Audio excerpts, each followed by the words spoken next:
Been working under the car. I think I'm at the point where I can just about test this now, test the charger to see if it's working. So have a look under here.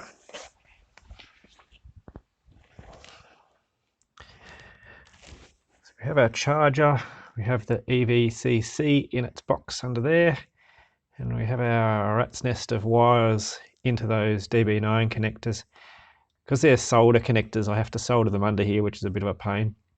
That's what I've been doing. Got our 3 DC connectors there, and then that one's the AC connector into the charger. So how it works, we've got our 240 volts, potentially 3-phase, but at the moment it's a single phase, coming in through here. This conduit doesn't quite line up with here. It'd be nice to get a gland that'll attach to the conduit. I don't have one yet. If I do, I think I'll be able to get enough supply of conduit to make up that gap there from outside.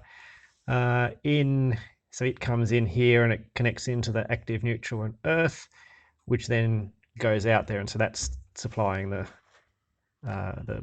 charger there. Yes, a charger from that one through that connector and around there and into there.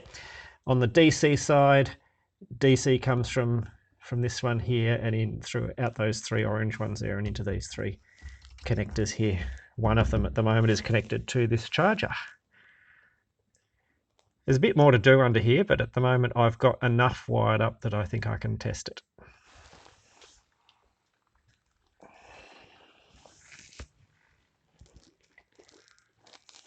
You go under here, here's the charger, and you've got our conduit coming up through this hole. So again, I don't know what that hole is for, but it's a very handy hole.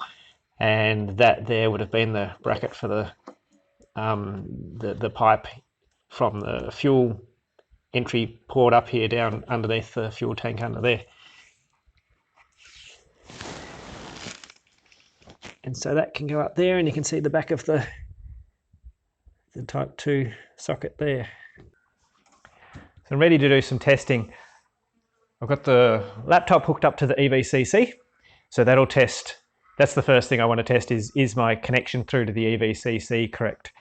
So I've now got the battery pack disconnected, so there's no 150 volts at the moment.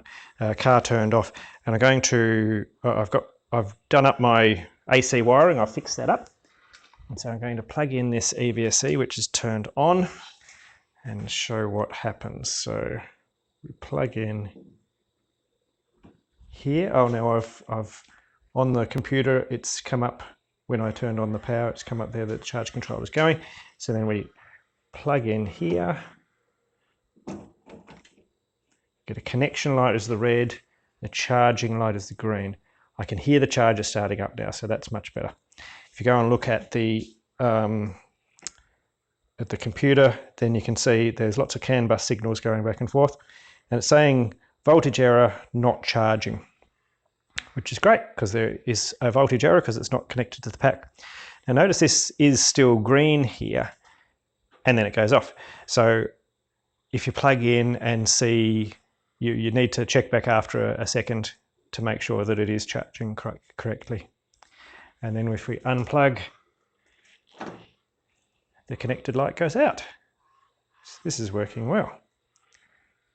So this test now is, I've just turned on the DC, I've connected the DC, so let's go and plug in the AC again, see what happens. Connected charging there.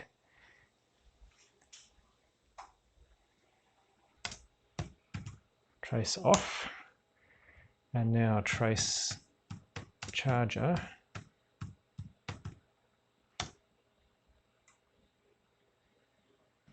So it says it's charging. Now that's interesting because I thought the BMS is in a state where it shouldn't be allowing charging now. I have some progress to report. So I've been chasing BMS connection problems. Now it turns out that my BMS just needed to be set up a bit differently, so I've done some reprogramming and I finally got it working. What I've done in the meantime is I've wired in some more stuff. So you can see a red LED down there. So that's going to be the LED that follows my EVCC output. So that blinks in various ways depending on what's going on. I've got my green and orange up there now, I've decided to call them, so that's still charge and connection. I don't have a particular plug that I need, and so for the moment what I've done is when I plug into here, the power for the charger comes from there, but the power for the 240 volt stuff in the car, which I need that plug for, is now plugged into this yellow cord under here, and I've just soldered it in underneath. So what that means is that red light is going now because I've turned it on over there, but I haven't plugged it in yet. And so the EVCC is sitting there happy. The red light is its happy state. Now the light is, I've got what the lights mean here, and so no error, solid on is what it means. So let's do a test. I've got the EVSE here set to 10 amps,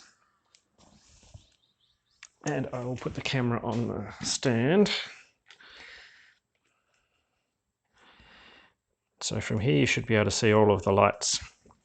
So we've got our steady red light on, and if we plug this in,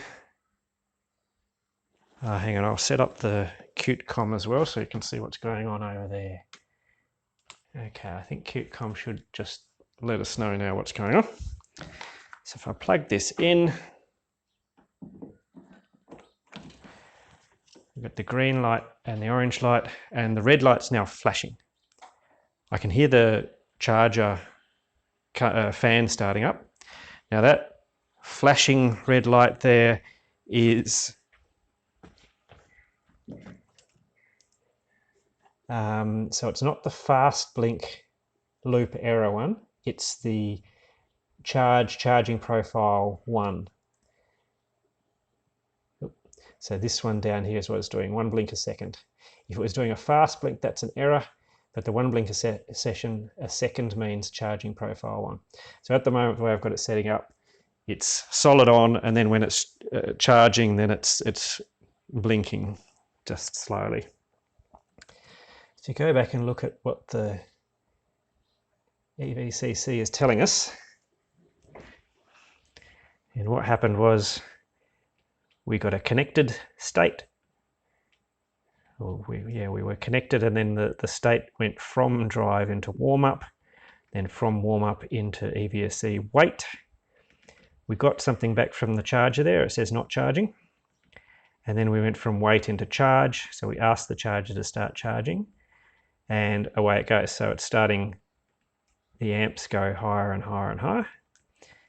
And so if you watch, then they go up to 10, which is interesting. So that's charging at 10 amps now, 1600 watts, which is not what I would expect from this EVSE. I would expect that 10 amps to be 10 amps at 240 volts, which would be 230 volts, which would be 2.3 kilowatts, and this is 1600 watts.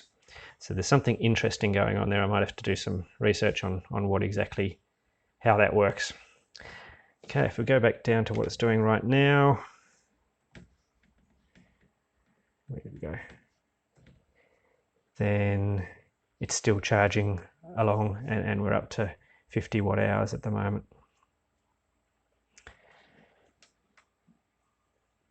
So to stop it, so let's demonstrate. I'll go to the BMS. I've got a button on the BMS which I can press to tell the charger to stop. And so if I press this in now, hold it in, and the charger stops. So you should be able to see a rapidly flashing light there. And if you go back to the output on CuteCom, then what do we have? We have waiting for disconnect. Okay, so we had state from charge to standby, and the reason was cell loop. And then the charge is saying, oh yes, fair enough, I've gone to 0 amps now. Then it's gone from standby to drive. And then eventually the charger said, okay, then we're stopped. So it doesn't report anything anymore. So that seems to be working. Oh, and so what happens now, oh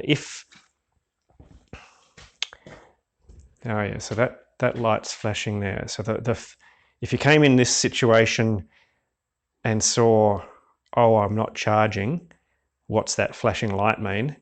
Then that's meaning that there's a problem. The BMS has reported a problem. So we've stopped because the BMS has told us to. Now the way that I've got the BMS set up at the moment for this particular test output here, it'll do this for a certain amount of minutes and then it'll come back on again. And so that light should go steady when it comes back on again. It should have happened now.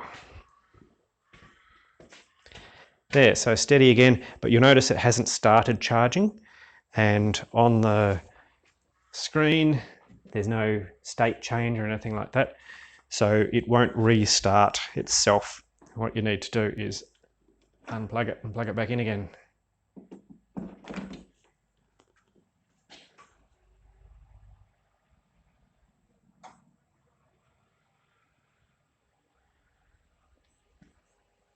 Yeah, so it looks like I'm on the way now. I've got it charging. I just need to fix up some of the wiring, make it a bit prettier under there, and get that plug that I need to wire in the 240 volts correctly.